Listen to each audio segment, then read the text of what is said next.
Whether it's a La Nina or an El Nino pattern doesn't really matter. It's a cycle, right? You already know El Nino, cool water, warm water, but just bring it up. 400-year grand solar minimum, high electric charge, low electric charge, high electric charge, low electric charge.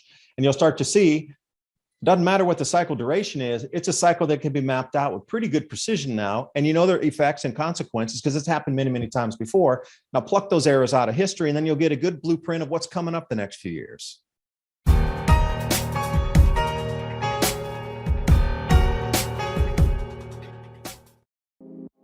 Hemp Lucid has been a leader in the hemp industry space for nearly 5 years. And Hemp Lucid has been a supporter of the sun community for over 8 years now. Grand solar minimum. Hemp Lucid credits part of their awakening and a motivation for starting their company. The cycles of reset through history based on solar activity. I've gotten to know the founders of Hemp Lucid over the years. They even visited me out here on my farm. I'm impressed with the vision for the company. They have a roadmap and a definite plan moving forward. And as we descend deeper into this grand solar minimum, it's going to be vital for people to start taking holistic products that will help support a healthy body and mind through this transition. Hemp Lucid sells USDA organic products available in tinctures, topicals, edibles, capsules. They also offer pet products for your furry friends. And Hemp Lucid is offering the Adapt 2030 community up to 60% off products for Black Friday starting November 14th through the 30th. So visit hemplucid.com. And if you're not sure where to start, try their product, find their quiz for helpful recommendations based on your needs and the amount that works for you. hemplucid.com. Hello and welcome back to Raised by Giants, where we talk all things spirituality. I'm Ryder Lee. Tonight we have special guest David DuByne from Adapt 2030. He discusses energetic changes on Earth as the sun repeats its 400-year cycle of low activity, affecting global crop production and the economy and everyone on our planet, with a timeline for what you can expect from now to 2023 as society resets. Welcome, David. Thank you so much for coming on. How are you doing, brother? Yeah, thanks for the kind intro. And I think it's more of a once in a 2,000-year cycle this time. Now, the only other times you can find this in history in the last 2,000 years, 79 AD and 1486, are the only two times in the last 2,000 years that this configuration of the planets being so close, their maximum closeness that they can ever be together in a single quadrant as a tiny little square forming a second magnetic field that will loop onto our Earth. Because you got to realize it's only Mars and then Jupiter, so we're 2 planets away from the second magnetic field forming. And you know, we're 3 planets away from the sun. Now, the second magnetic field is not going to be very strong, but it is going to be. And people are always, some that people need to make consideration of is the discounting that this phenomenon is already getting. Oh, it's not going to have it. It's barely, and it's barely anything. It's not going to have. Okay, you don't get it. It's a second magnetic field in the solar system. Yeah, it's something, but oh, it's really small. It's tiny in comparison to the sun. Well, who knows what happens when the sun steps down on a 400 or a 2,000-year cycle. And we have a second field building in the outer solar system. Now, what's interesting, being 2 planets away from that second field, intensifying day by day until 2024, October, and the sun stepping down. So if you know what toroid waves are, they're looping in on themselves. And then with us, the Earth, 2 planets away from the second field and 3 planets away from the major field, we're going to be right in the middle. They call this a Bosch wall. Now, I don't know if we'll be exactly in the Bosch wall in the center where it's an overlapping perfection of, it's almost a nullification of wave as it goes through its form there when it reaches that precise middle point. Now, we might be on either side of that, getting enclosed and interlooped by 2 magnetic fields. So you got to tell me, what's our atmosphere going to do? What's the crust going to do? These things are set in motion or locked in place by magnetic strength of our planet. Magnetosphere collapses, jet streams go out of flow. Cloud cells are moving everywhere. That's why when you have really high, incredible, like solar activity, there's huge, plentiful grain harvest because everything locks in place. So your ability to plant at a certain day and harvest at a certain day is locked in time, literally locked in with the sun's intensity and the magnetic field on our planet, locking everything in that makes us grow food, like the rainfall patterns. Once that gets real weak, those things go completely out of flow. Now, generally on the 11-year cycle, commodities traders trade on this cycle on what's going to happen with La Nina or El Nino in the Pacific Ocean. Like that's a known cycle. Grain guys and girls have been trading forever. Grain traders, man, they've been doing that for 200 years. Once they understood dragging a thermometer across the ocean on the sailboats back then, the water temperatures changed. And when they, the meticulous records that they found that pattern pretty early on, it was well established by, say, 1850. So I think a solid 150 years, 170 years, they've been trading grains on what happens with the Pacific water temperatures based on the solar cycles. Just expand that out. Whether it's a La Nina or an El Nino pattern doesn't really matter. It's a cycle, right? You already know El Nino, cool water, warm water, but just bring it up. 400-year grand solar minimum, high electric charge, low electric charge, high electric charge, low electric charge. And you'll start to see, doesn't matter what the cycle duration is, it's a cycle that can be mapped out with pretty good precision now. And you know their effects and consequences because it's happened many, many times before. Now pluck those arrows out of history and then you'll get a good blueprint of what's coming up the next few years. Have you seen any like a solar flare or a solar discharge in any of these cycles that you've tracked back during the grand solar minimum? Because whenever you were talking about that, I thought, okay, well, if the sun is stepping down in a grand solar minimum, it would probably release a big discharge before it gets to its peak lowness. Does that make any sense? Have you seen throughout history any kind of, it doesn't matter how big or how small, but a solar discharge or a solar flare during this period of the grand solar minimum? Yeah, and more. You could look at the micronova that occur every 12,000 year, or you can look at the X flare that just blasted off the sun a few days back on the Halloween X flare that arrived here. So you can go from incredible earth ending, half of the earth ending events, depending on what side of the sun the earth was facing when a micronova blasted off the entire plasma shell, plus particle, plus energy, everything flying at the earth, and that smacks and leaves glass beads across the entire moon surface and planet from that level all the way down to like the X1 that we just saw. Yeah, and you could get, I would envision, a bunch more plasma density events, CMEs, and would it be 100 small 1X flares? Because there were, let's see, about 3.5 months ago, 4 months ago, there was like an X8 that ripped off the back of the sun. Luckily, it wasn't Earth facing, because if that was, that would have ended all of our power grids. So you're starting to see, especially since 2015, like extreme X events, extreme discharges off the sun. Now, will it take an array of 100 of these between X1 and X8 events? Or will it be that, and then there's like a super discharge where we get an X100 or something, and that would be a full halo discharge. I don't care where you were in the solar system when that happened. But I would anticipate, if it were right at 2024 in October, if the sun were affected magnetically from that second magnetic field through the earth, and it was all just one giant field at that point interlooping on itself, whatever discharge there would be from either Jupiter and Saturn as well. Don't discount those. Those are, especially Jupiter, that's just an unignited star sitting out there. So you never know what's going to happen with the electrical phenomenon coming through these planets that are as large as unignited stars in some fashion.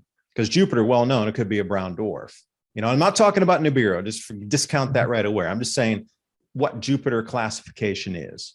Throw a bunch of more electrical strangeness into that, and something could glow, move, discharge, reignite, whatever it would be. Because earlier, if you follow the Thunderbolts project, they go back into a lot of electric geology and different types of electric myths, if you will, to explain what's happening in the heavens with the squatter man when there's more plasma visible, with the increase in charge in it, where it's visible in the skies, and it's all, there's a lot of canyon walls and petroglyphs based on what they saw literally in the sky, so highly charged that the entire sky was full of different dancing plasma, what we would consider as petroglyphs. But they were saying that Saturn used to be a glowing body, like nearly a star up there, as recently as 3,000 to 4,000 years ago, based on the legends, the myths, the mythology, and the traditions bringing these stories forward. So if that's the case, how would it be if we get it sort of close to this second magnetic field here in 23, 24, and Saturn starts glowing again, like not the little tiny thing that you see with your binoculars now, but literally like an eighth of the size of the sun? How would people interpret that? In the middle of the evening, you have a second body glowing like a second sun in the solar system. I think there shall be signs in the skies, because I know the plasma is going to rock back here, and we're going to see, myth and legend dancing in the skies in front of us 2024. That's going to be hard enough to control when you see plasma ropes, snakes, twists, shapes moving and morphing through the heavens here from different electrical inputs into it. Would change the color as well. So it's not all going to be pink and red. You're going to have some greens up there and blues as well. There's just how would you control that? But see, this is where it goes into, is this discharge pattern from the sun stepping down.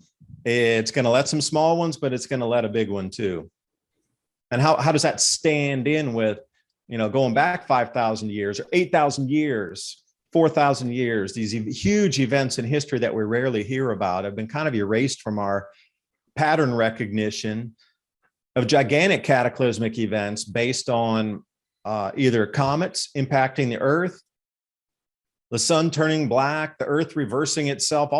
This is well-known myth, legend, story, tradition, all the way through almost every culture except our own modern culture, which doesn't understand the cycles of electricity and electrical input, high electrical current, low electrical current. This is the basis for the solar system itself. But you and I sitting on this planet, how stable the food growing times are and the harvest time. The plant and the harvest times are being thrown out of sync right now.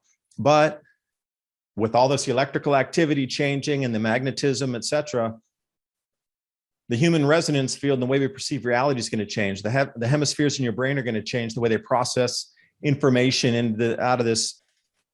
But it's an energy change and shift. And since we're energy too, and magnetic frequency change the way you perceive in the hemispheres of your brain, there's a lot of human change coming. And I think the governments understand that as well, that this massive amount of human observational changes here, right along with all the changes in the food, the economy, the light from the sun, the light from other planets, all these types of things. It's all morphing into one giant package. But I would fear most if I was government, people waking up and taking control of their powers that are given to them during this 10-year period to be able to manifest faster, perceive, and then see through the veil of control, and then manifest that through the mind, not any physical action, but the mind to bend the field that's in front of us. And that's where we're going with these energetic changes, if I might stay there in that sort of road of thought. Yeah, and how would you stop people from perceiving things different? How would you stop people from getting these energetic changes like this?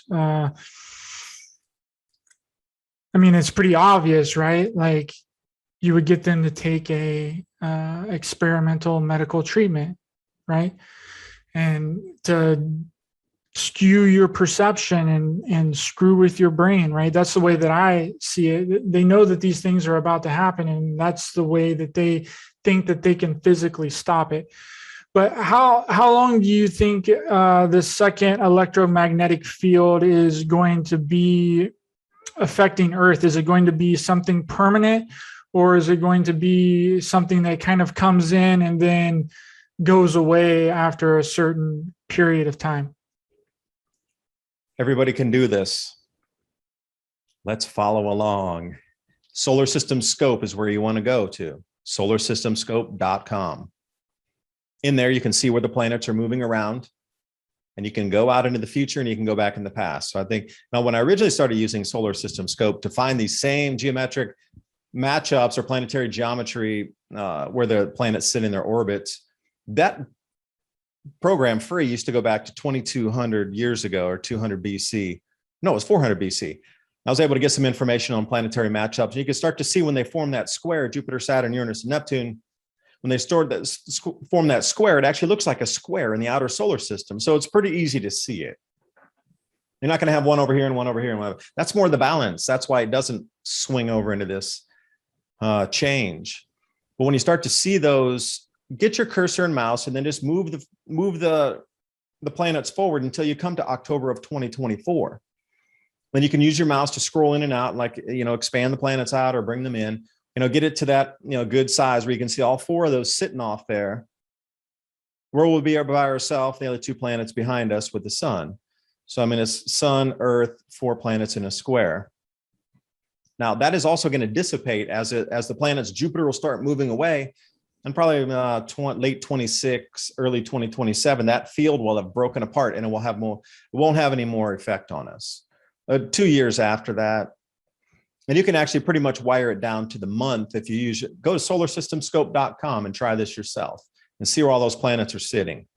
Now, if you want to use JPL models or Universal Sandbox, you can go further back in time and go to the year 1486 and the year 79 AD, and you'll see this same exact pattern that you're seeing on Solar System Scope if you want to use the easiest. That's kind of the easiest one to learn on. Play on that one first. There's different layers in there where you can see the constellations. You could put the grids in there. You can take a look where your horizon plane is with or without the ground on it. So you can do a lot of things to see where your position is in the heavens and whatnot. It's kind of like stellarium a little bit mixed in with the planets from an outer view. So anybody can do that. And you can take a look 2025 and 6. Because see, so far I'm perceiving that also these changes we're seeing right now are on a timeline. But see, this is strange because the timeline matches with my timeline also with the solar system, the second magnetic field, and all these changes happening with supply chain and switching to a new system seems to be on that same timeline. So I'm seeing a lot of overlap here. Like somebody knows something needs to be done before a certain date, or else it can't be done after that. Is what I'm getting out of the whole Great Reset. That makes sense. It's a manufactured kind of collapse. I personally think anyway. But do you think that the sun changing color has anything to do with the sun, the grand solar minimum, and the sun cycles? Because there's no mistaking that the sun is different, right? It's than it used to be. I'm only 28 years old, but I remember the sun being yellow whenever I was a kid, and now it's bright white.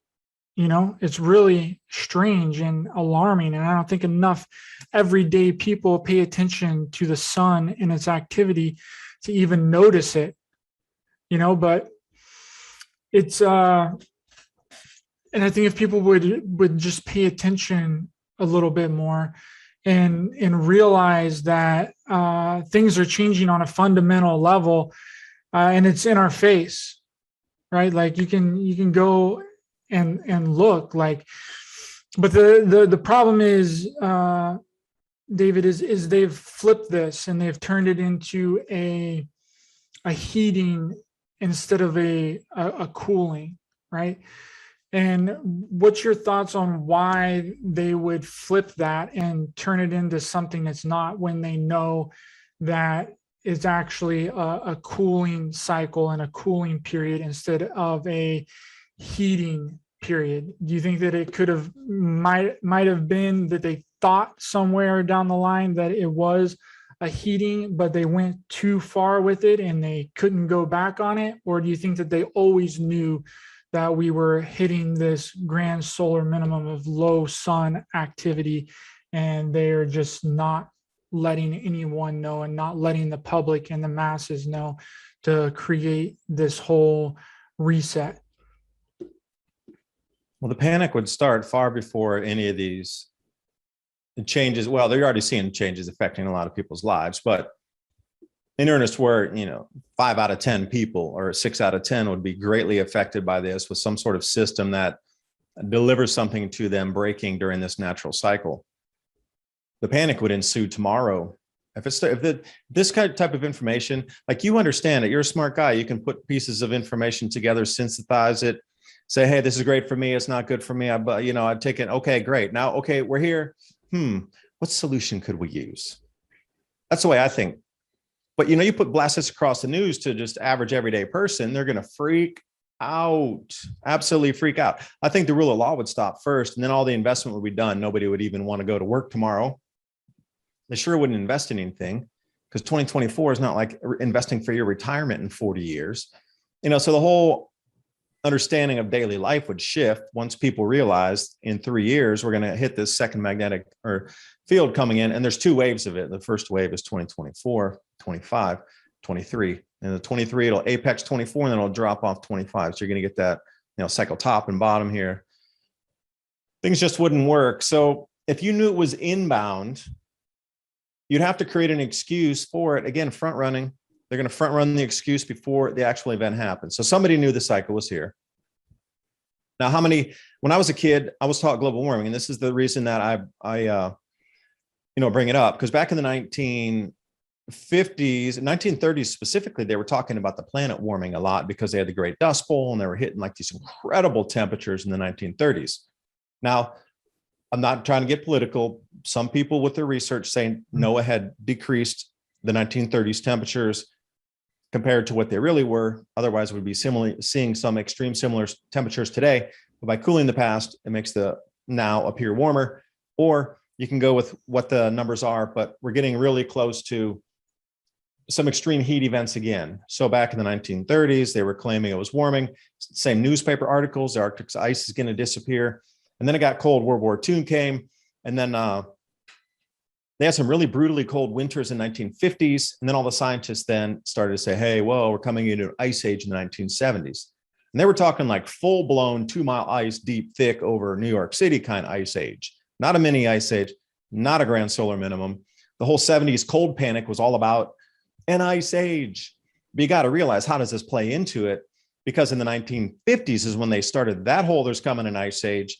It got freezingly unbelievable cold. That was the Buffalo blizzard, where all those people were locked in. They had to bring the army in to deliver supplies in Buffalo. I think it was 1977. It snowed for like 90 some plus straight days, and the entire city was locked in a snow event. There was a snow globe at the end of the event. And then that cool stopped in the 1980s, and then bam, global warming started, where we were the culprits for emitting whatever had been done in the 1950s and 60s for bringing the world into a faster moving time. But they were pre-building the excuses for what you're going to see already coming in. Now, okay, so that's on the easy side of it, because they built global warming into the excuse side of things. So since I was a kid, it's been, global warming based on CO2. In the 50s and whatnot, it was all based on guys cutting the trees and plastics and stuff just coming in. Oh, chlorofluorocarbons. There's always been something going back even to the 50s. No, then it was everything from the arsenic to the asbestos, and you just tick the box on all these million things that have been thrown out there. But it's been really groundwork laid for the last 50 years or so to get people ready to see massive, significant changes all around them at all times, everywhere. Now, the sun changing is something they don't want you to really discuss too much. So I'll bring you back to another way to look at what we're talking about, the color changes on the sun. It's called angstroms. Now, there's different colors of the sun and different angstrom wavelengths. It just cuts out. So, regular white light, red, orange, yellow, blue, green, indigo, violet. Now, if I could strip away all the other colors and only show you the green wavelength coming off the sun, it gives you an entirely different profile magnetically and what's happening with the plasma and that sort of thing. If you go to SOHO satellites from NASA, you will see all the different angstroms and different wavelengths. And they even have the one that's just magnetometer, strict magnetic field on the sun, so you can see where the sunspots are based on the magnetic field being a little tweaked on the surface there. John Casey's book is the best indicator where the sun color is going to go. Cold Sun was his very first book, and he put a blue angstrom wavelength light on the front cover of his book. So the change from orangish to yellowish, and now we're sort of into this white. Are we tinging toward blue? Is that where the transition point is? Because like if you're going to flip colors, So let's say you're looking at a rainbow in the sky, and it terminates into two colors, and the way the sky is going to bend and it's going to flip to a new color. Would you see a white like tinge there, or something white before it bent into the next color? Because if you're going from yellow to blue, that's what's going to happen. There's going to be a transition point there. And is that rollover point the white that we're seeing in the sun now before it transitions to blue? Because you got red, orange, yellow, blue. So we've seen the orange sun, we see the yellow sun. Now we're going into what? It's not going to flip back to orange because it's already gone white. So is it the transition from that? Really, it's going to go and it's going to snap into blue. See, we've never seen this before. Ancients talk about the exact same thing happening. A transluminance, and then there's a veil, and then boo, the sun's a different color. But you got to go back to, if you got to study myth and legend to find these things. They're not going to come out and teach that in the school books. Mm-hmm. It's myth. It's a legend from those people living in caves that didn't know anything. Well, they only saw every plasma display that we can replicate in a plasma laboratory today, and then wrote it on the walls thousands of years before we even had the experiments to create the same shapes in the plasma chambers. Like, those are the people they're saying archaic and have no knowledge, that are just cavemen, had scribbled down every possible combination that's been seen in the last 20 years in plasma experiments already on the canyon walls. They saw it before. So, they've experienced it. They know exactly what's happening. So when they talk about a white veil enveloping in the sun and then it snaps into a different color, I think it's doing that spectral color change moving over. But again, you want to believe a bunch of myth and legend, or do you want to just believe the scientist? Settled after. Science is settled, by the way. Don't ask any questions. It's settled. Yeah, I always like the movie A Day After Tomorrow. Have you ever seen the movie A Day After Tomorrow? There's a little something. There's a little message in there too. Yeah, that always resonated with me a lot. I don't really know why, but I always liked it ever since I saw it in 2008, and I just rewatched it recently, dude. And it's some really cool things, and that's what you take away from them. So some of these things in Hollywood are showing you what's going to happen in advance, like the move 2012. That's the land subsistence stuff. So what did you take out of the movie Day After Tomorrow? I'm really curious your glimpse into it. What did you see as the message that they're trying to deliver, that sort of event will happen? Well, I've seen that's what they're basically preparing for, and they've just flipped it on its head, and they've turned it into a warming thing when it's really going to be a cooling thing, and we're going to go through a global cooling. And I don't know if it's going to be as bad as it was in that movie with because it was basically a mini ice age, and in the movie Day After Tomorrow. And I think it's to catch people off guard. Tell the people that you're going to do something one way when it's really the opposite way. And that's what they've been doing that for so long, and they've put that into the movies, they put it into the TV shows. And it's just, are we smart enough? Do we have the critical thinking? Do we have the awareness and the intuition to pick apart what they're showing us and then create our own thoughts, ideas, and beliefs? Because that's the way that I work whenever I listen to someone talk, or if I watch a movie or I watch a TV show, is I take the information that's presented and then I add my own thoughts, ideas, and beliefs to it. And I feel like that's not what a lot of people do anymore, because they've erased critical thought and common sense from a lot of people's brain in that way, to where whenever they listen to someone talk or they watch a movie, they regurgitate the information instead of putting your own spin on it and thinking outside of the box with your own thoughts, ideas, and beliefs. That's the way that I've always worked. When I listen to someone speak, I'm able to rearrange everything that they're saying and then add my own spin with thoughts and ideas, right?